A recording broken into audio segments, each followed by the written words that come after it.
So, how do you build trust and love from children that are quote unquote not biologically yours? Um, Consistency. I feel like that's something that they lack. Even with well, a lot of dads don't give consistency to their kids when they're not in their life. And I feel like me providing consistency, love, patience, but most of all, the love that you provide make sure it's unconditional. I never had a chance to be happy about something and just reach out and give my dad a hug. He wasn't there. I want my kids to be able to do that. I Come feel on. like I got 4 boys. I want each one of them to take a little piece of me that they always loved about me. Everybody got I feel like all my kids are different and they all love something different about me. So I want them to take little pieces of that, and carry that on with them and magnify it. And I want them to add on to it because I trust them. I trust everything that I've instilled in them. Hey, Cody, how's it going? How you doing? Not so bad, man. Thank you for having me. Oh, anytime. All right. So, tell the audience about yourself. Where you from? What you do? I'm Cody. I'm from Houston, Texas originally. I work in the oil and gas industry. And what we do is we get supplies and parts out to rigs that break down in the middle of the ocean, all across the world. We ship. So All right, that's pretty awesome, much. awesome. So, I know you're a father of four boys. So, tell us about Right. them, their ages, and what's the dynamic at home. Okay. Well, I got an 18-year-old. Hard to believe. 18. One just turned 15. June. Then I have a 11-year-old who'll be 12 in October, and then we got a 5-year-old. Well, he'll be 5 in a couple of days, August 8th. So Oh, wow. yeah, That's pretty awesome. pretty busy house. That's good. All right. So, personally, what does being a father mean to you? To me, being a father is for me, I never had one. Just putting it out there. I never had one. So a lot of things that I do for my kids, I go off of impulse. I go off of how I feel, things that I know I lack, things that I know that I want them to have. So to me, being a father is teaching my kids how to be a provider, a gentleman, protector, many other things of that nature. Teaching them how to keep God first. Nice, nice. So, what was your childhood like and who raised you? Childhood was eventful. So my biological mom passed away. I want to say 4 days before my first birthday. So with that being said, my aunt stepped in and raised me and my siblings as well as my grandmother. So pretty much I was raised by them. I'm the youngest of six, and I can honestly say throughout all of them, I learned bits and pieces, of life throughout all of them. So that's pretty much how my life came up. Didn't have really too much money, but it was a lot of love in the house. So to be honest with you, man, love it can make up for a lot of things that you don't have. So we had a lot of that in the house, and man, it was a great childhood for me. Great, it probably wasn't, the glitz and the glam, the biggest, best house or anything like that, but we always had love. We always had shoes on our feet, clothes on our back, food. We didn't miss meals, but you know, it was a bit of a struggle. So That's very interesting, man. So, who would you say was kind of like a father figure to you then? for me, I had multiple, man. It was my brothers that was like pretty much a father figure in my life. They taught me, ways about, being a man, things that you're gonna have to face at a certain age. Uh how to defend yourself, how to protect, how to work, they just, gave me a good structure of how to be a man, and that was pretty much that. Oh, wow.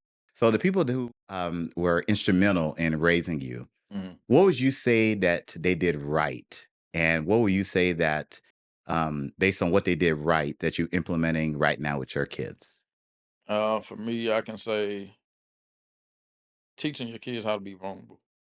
Always, opening up about how they feel, what they feel. Because at the same time, I feel like in a lot of black homes and in society, that we come from, uh, you was always taught to be tough, tough things out, this and that. You always hide your emotion, hide your feelings until you become this angry person one day and people just see you as just an angry person.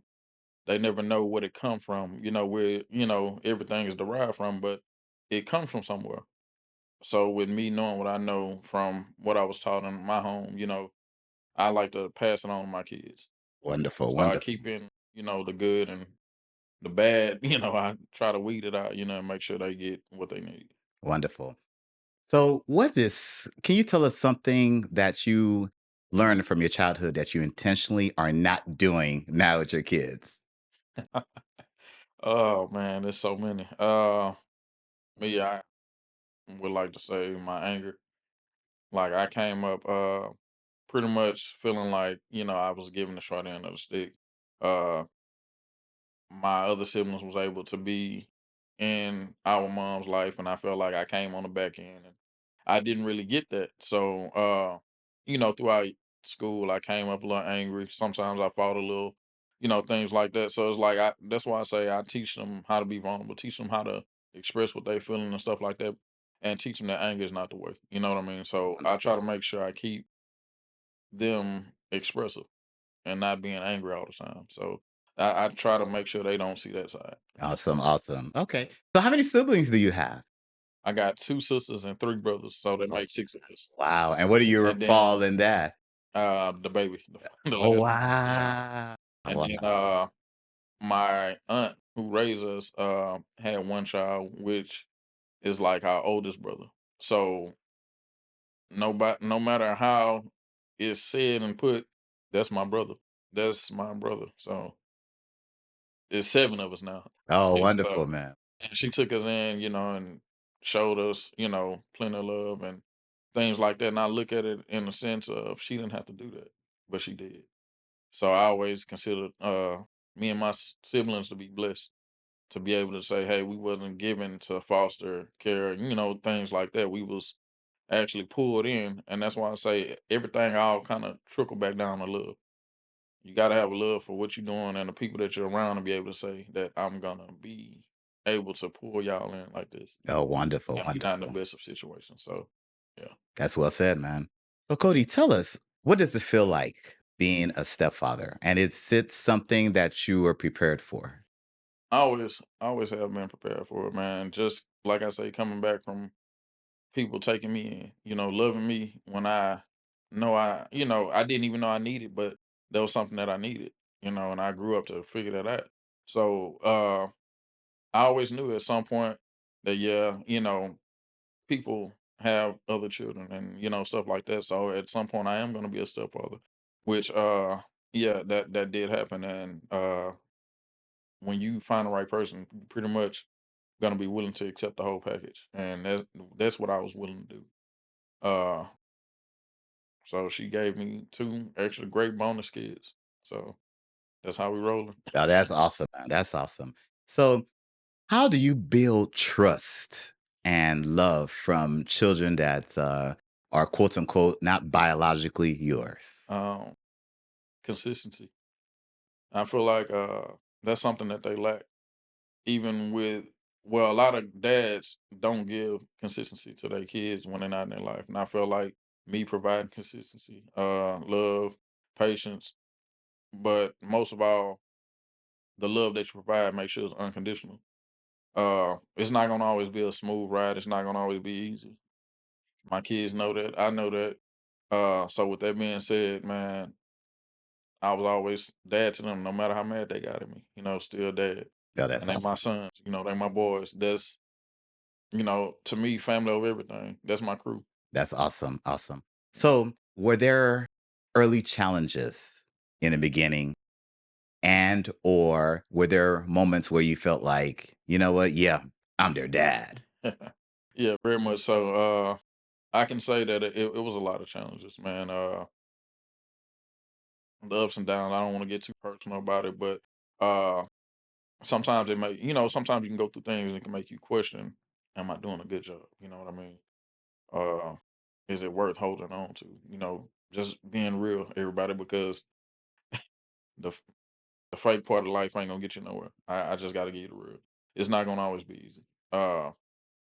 But I am proud of my boys, man. They stand up gentlemen, and I see that you know one day they might make somebody proud. husband, stuff like that. So I'm ready. I'm ready, man. I don't know. Awesome. Awesome. All right. So tell us, what's your philosophy regarding being a dad versus being a stepdad? Like, where do you draw the line if you draw a line? Uh, I really don't. I try to treat them all the same. But I can say as far as my kids, is just knowing the kids you have and seeing that each one of them is different. Even when it come down to disciplinarian and them getting in trouble, it's different strokes for every one of them. Man, that one punishment might not work on the next kid. So just like I said, it's just about knowing your kids and what what can affect them and what can speak out to them and reaching. So or the way I always try to look at things, how can I change this? The Yes. things that I don't like about what I'm going through, how can I change it? How can I make it better? Yes. Yes. And it's like a lot of times you're gonna see things and see that this can be done different. Right. That can be done different. If just walk straight, listen to your grandparents, your aunt, man, you fly straight, man. A lot of times you'll be all right. That's right. You're right. That's a good point, man. So, All right. So this is a little bit of an unusual question, but it's very related to us. gotcha. What do you think are the biggest challenges raising African American boys in America today? The fear of them being misunderstood by the wrong people. Uh like I say, we always get that target and that label on our back as being angry black men, or angry, this and that, aggressive, which a lot of us are not. And like I say, I teach my kids to carry themselves like a gentleman. Uh how to be respectful to everybody around them, even if it's not authority or elders, stuff like that. You still be respectful to your peers, yourself, Yes. most of all, and things like that. Uh But pretty much it's a great fear having black kids in America, especially black men, because one day you don't know if you might be the one getting that call that, hey, such and such just got, I don't want to say it, but unalive. Right. Or, hey, they went to jail for this and that, and, just racial profiling, things of that nature. That things like this, it still exists. Awesome. And I don't want people to turn a blind eye to it. This is not something to be slept on, man, because people feel like you can, but what about when it's their kids? Now all of a sudden you want justice. Now all of a sudden you want uh boycotts and things of that nature. Like, come on, man, you have to wake up, open your eyes that we need to be raising young kings, I not like that idea. thugs. So I think that's well said. So, how do you teach them about respect and race and masculinity and, this term that they're using nowadays called emotional intelligence? all right. So for the most part, I teach them about respect because I know one thing is if you don't have respect, you don't have nothing. So I teach them that by giving it to them. I give them their respect, even when they don't give it back sometimes, which sometimes they won't because they don't know no better. If you the person that have respect, it's gonna come no matter what. Even when respect is not being shown, you still gonna show it. So once you teach them how to be respectful, you don't have too much to worry about because when you respect people around you, man, you're not gonna have all these uh angry people, with the hardship. You know how people like to get into it and this and that. Right. Right. Man, no.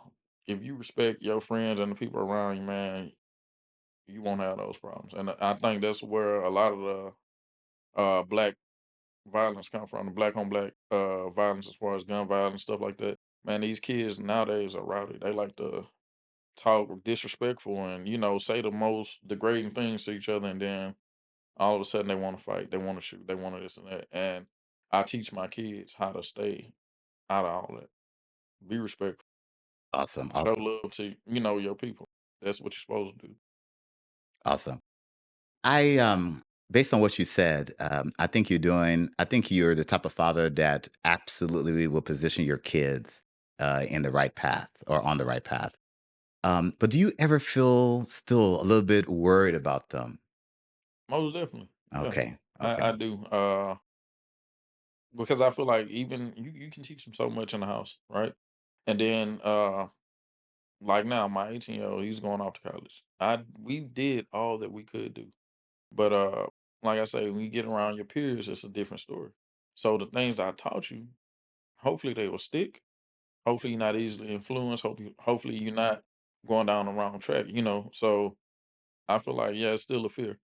As a parent for your kids, man. You can be anywhere. Your kid this is the first time that I have my kid living in a different city, you know, away from me, somewhere where I can't monitor what he's doing, you know, if he's, you know, okay, stuff like that. I just gotta, how they say, let go and let God. Yes. That's one of those moments right there that you just gotta really pray over 'em, trust in the Lord, and just, you know, let your guard down a little bit. But man, it's scary to me. I see. So speaking of the things that you're teaching them, can you share with us some of the lessons that you might teach them daily? Uh, so for me, I kind of got a motto. Not necessarily a motto, but a way I go by life. Uh, and I know they pretty much get fresh. Kids nowadays, they get a little sensitive and touchy, but they get frustrated about a lot of things. And I try to tell my kids that I live by this. Anything you go through in life is a lesson learned. So whether it's getting a bad grade, whether it's not getting the results you want, it's about making a different step. Hey, you learn from that, do different, do better. So yeah. Awesome. Awesome. All right. Let's switch gears a little bit. Tell us what you know about maybe African culture or Nigerian culture. Were you ever exposed to any of that growing up? No, never. Okay. Never. Like I say, the people I have came across have been I want to say passionate, you know, positive people, but real educated, intelligent, uh not you know, pretty much not like what others try to describe them as. They don't want to, you know, tell the positive part of it. So I mean, not really. Okay. Not That's cool. All right. But nowadays, I mean, do you have a lot of like African friends or anything like that? really. Got a few, yeah. Okay. So based on those people that you know you come across, Mhm. do you see any difference between maybe an African American household versus an African household when it comes to maybe parenting? Um, yes, I can say that. I feel like as far as in the African household, they was taught to have a lot of patience. Like I say, I see the love and pretty much a lot of things that I do. Sometimes I'm inspired by you, the positivity that you give your kids, the patience, and you know, just being there. You so supportive of them kids, man. I love it. So even though I'm grown, I still learn. I learn from people, so I learn from you. A lot of other positive people, you know, that I'm around. Sometimes I just learn and take from it. So yeah, most definitely, man. And sometimes in the African American household, you get the impatient part of them, where it's a lot of yelling, a lot of fussing, cursing, this and that. You know, verbal abuse that go on. You know, that kind of make you feel like, oh, if I handle them like this, you know, they won't get out of line, or if they, no, no. You teach. You know, I feel like in a African household, they teach their kids about respect. They teach them how to respect people and respect themselves. And especially education wise, they big on it. And now I say, man, sometimes the people you know can make you so proud, and you don't know, you know, they never knew it unless you tell them. And I can say, man, I'm proud of y'all. I'm proud of y'all. I know, you know, I'm on your show, but man, I'm telling you now, I'm proud of you. Oh, thank you. Thank So, you. Thank you very much. That means a lot, man. yes, sir. All right. Well, are there any other things about African households that you would say that you probably would implement in your household or people in America should implement in their household? Man, start having more traditions. Traditions, man. Just have more traditions with your family. And the way I am, I'm real family oriented, so I'm big on that. Uh, start involving your grandparents, all your parents, your grandparents, everybody. And I see that in y'all culture pretty much, especially like when we go to gatherings and things of that nature. everybody's involved. Everybody come together and they all participate. And in some households like mine's, they don't. You know, they older and they like, oh, I don't feel good. I don't this and that. No, we're about making memories, making moments. We're about showing support and love. And y'all have a lot of it in y'all family, and I love it, man. So I see the differences, where things can be tweaked a little bit and, made better as far as on my side of the fence. So Yes. yeah. But I also feel like uh we the same. We just took, how they say everybody got the same destination. We just took different ways to get there. Right. And I feel like that's one of them things. We the Right. same people. It's just, different morals, different values, different, things of that nature. So Right. Right. You're right about that. You know, irrespective of the fact that, yes, I am an African, Igbo. Shout out to Igbo people, right? yes, sir. Um, I still feel like America is the best country for a Black person. Yeah. Would you agree with that? Yeah and no. Okay, tell us about it then. Uh, well, I mean, I say that to say that, like I've been to Jamaica, Yes. just to say, Yes. uh, when you go there, man, even though it's poor, some of the land is poor, or most of it, shall I say, man, the people you see, man, they happy. That's true. The way they view life is different. Their mind is just so open and positive, and stuff like that. But I feel like we are in America. We do have the opportunity, the land of the free, to this and that. But I feel like a lot of times, a lot of us is overworked and Yes. angry. A Yes. lot of we got a lot of angry people. Not just speaking for the, Americans in general. They don't see life in that different lens as far as like when we go to Jamaica and how they, you know, see their life as, hey, I'm free, I'm rich in value, I'm rich in culture, this and that. Uh Over here is more so about material things, what you have, what you don't have, working hard enough to barely afford the things that makes you look like you have it, but you don't. Yes. Like, things like that. It's a lot of, that going on. There's a lot of materialistic people that just kind of fake it till you make it type stuff. And yeah, but you can see the differences. But I mean, we live in one of the best countries. True Yeah. enough. Yes. Only downside is racism. Right. True Right. enough. I So think that's a great point you're making. It's true. When you go to other countries, they have a totally different mindset when it comes to what they value and their happiness, just like you yeah. said. So that's very, very good. All right. So we're going to switch back gears, right? All right. Um, was there something that you wish you knew about before becoming a dad? About being a dad? Nah, no. I don't Okay. think it is. I think for me, uh it was a struggle, and I was asked, well, I asked, that she be patient with me. And so, and I say this is not an excuse, I say, but I didn't have a dad. I say, so a lot of times I don't know things. So I might be winging it. I say, but trust me, you can trust me, you know. And she trusted me. So uh here we are. Yes. My boys, they still here in my picture. That's So awesome. All right. Let me ask you this. mm, Was there anything that you felt that maybe you had to either unlearn or forget about when it comes to you raising your kids? what I had to unlearn was I want to say the language. Because yeah, true enough, I'm not gonna say we came from a very peaceful household.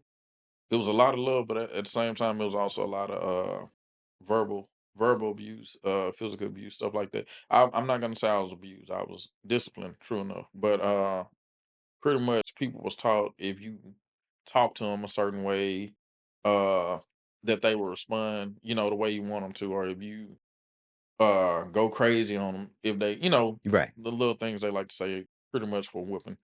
If you go crazy on them, if you talk crazy, they'll. Exactly. That's one of the things I had to unlearn because uh I just felt like I didn't want my kids to resent me. I didn't want them to misunderstand me as well. So a lot of that definitely had to be unlearned. So taking time, like I say, that patience you have, I had to try to learn that.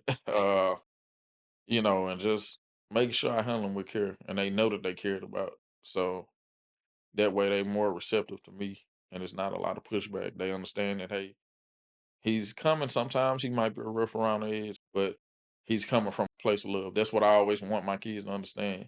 Hey, and when y'all sometimes when y'all get angry and y'all talking a certain way, I gotta try to understand that y'all might be coming from a place of love too. You just don't know how to get that energy out. See, So as a father, I feel like I want to be an outsource for my kids too. Any kind of negative way they feel, any kind of positive emotion they might want to share, and they don't. I can honestly say I never had a chance to be happy about something and just reach out and give my dad a hug. He wasn't there. I want my kids to be able to do that. You come home, you happy about something, or like a proud moment. For me was my son graduate.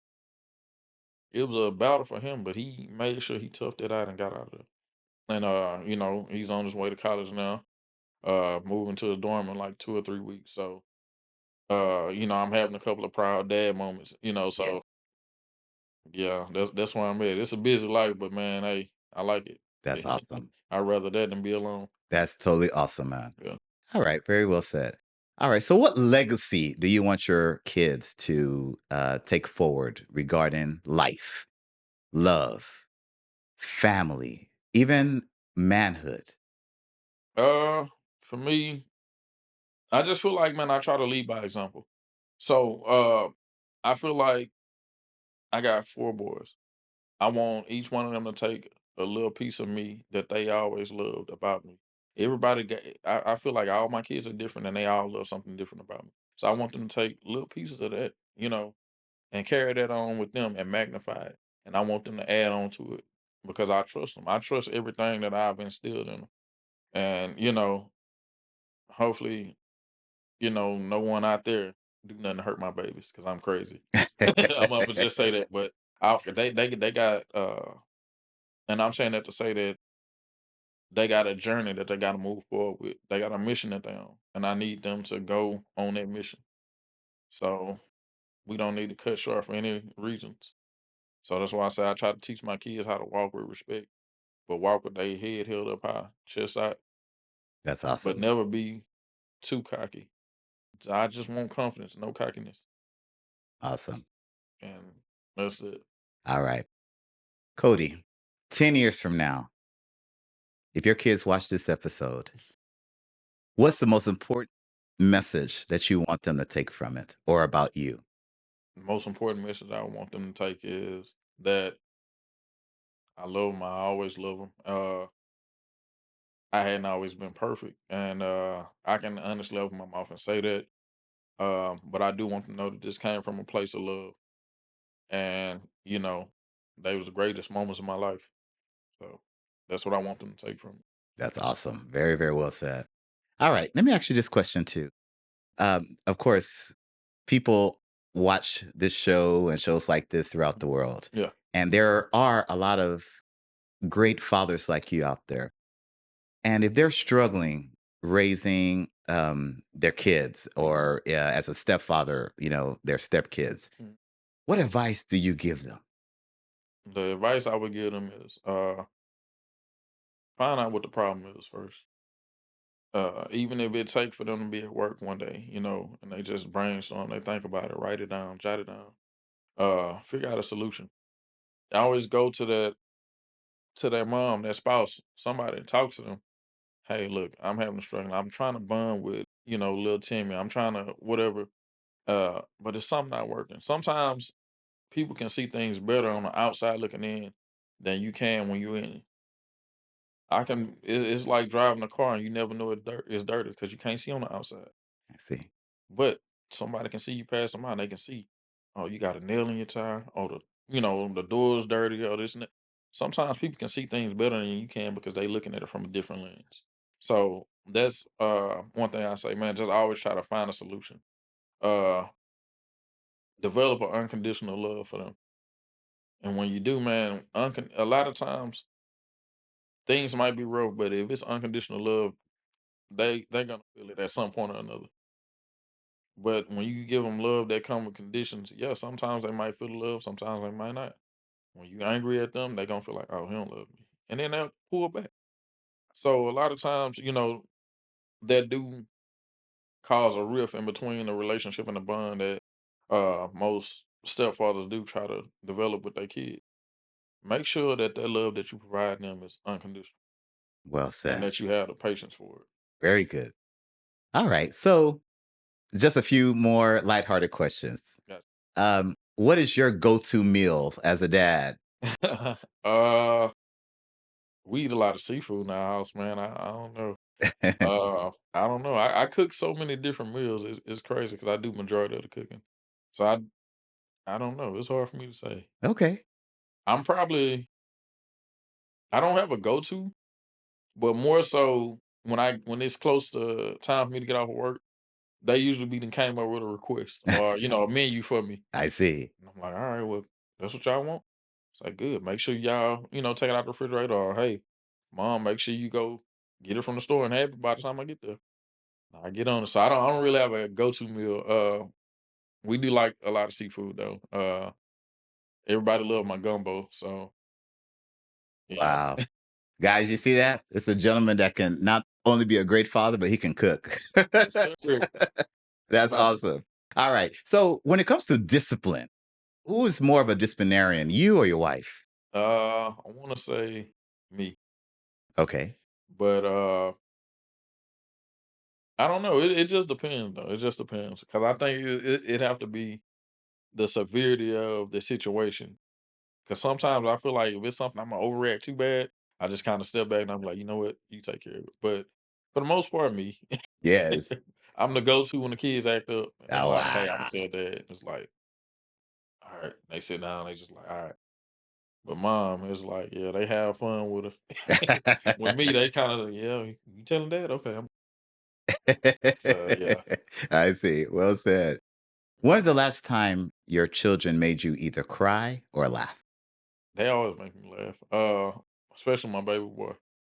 I want to say just recently, because I think it was one day I came home from work and I was angry about something at the job, and I was like, a little fed up, and I can't remember what he did. It was just so random that it just made me laugh, and it's like everything after I laughed with him, everything just kind of lightened up. The whole mood just kind of lightened up, and then because he's 4 going on 5, so a lot of things he say you don't expect.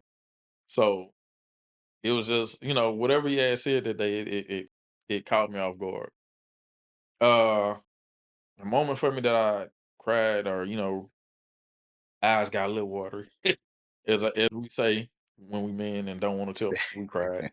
But seeing the smile on my son's face when they call his name for him to go across the stage, uh, that was man, that was a struggling year. You know what I mean? So given all that we had been through, he still found the right headspace to get through it.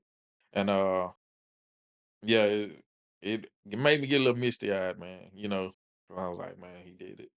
Wow, that's So wonderful. yeah, Well, congratulations to him and to you thank you, for thank all that you've done for him and your children. What's and this is the final question. you. Mhm. So, what's one dad moment that even surprised you? For me, I can say seeing my kids enjoy themselves going fishing with me because I like to fish. So the fact that they were so in tune with it, and every time we would say that we going, everybody grabbing their rod, they ready to go. So it's like, so that was a dad moment where I was just like, man, you just sitting on the water and your boys with you. And it's so peaceful. Everybody, it's like we together, but everybody get their own individual space to be, with nature, be unplugged, unconnected to, society. We just out there, and, Oh, we wow. all vibing. So That's awesome. yeah, That's pretty cool. I need to come out with you on one of those with my boy. yeah. Let's go. That's cool. All right. So, Cody, you have given us a lot of great advice. I really appreciate you going personal about your journey in this fatherhood. If there are people out there that maybe want to thank you or reach out to you, do you have social media? Do you have like an Uh, Instagram handle or anything? Nah, I try to stay away from social media. But comments are always welcome, man. I appreciate it. Awesome. Awesome. All right. Thank you so much. No problem. All right. Well, this is my man, Mr. Cody. He is the father of 4 boys, 4 great young men. Mm, I appreciate you coming. Thank you. And if you like his message and this video, please like, share, and subscribe. I'm your host, Chigo from Diaspora Dad. All right. Thank Yes, sir. you. Thank you.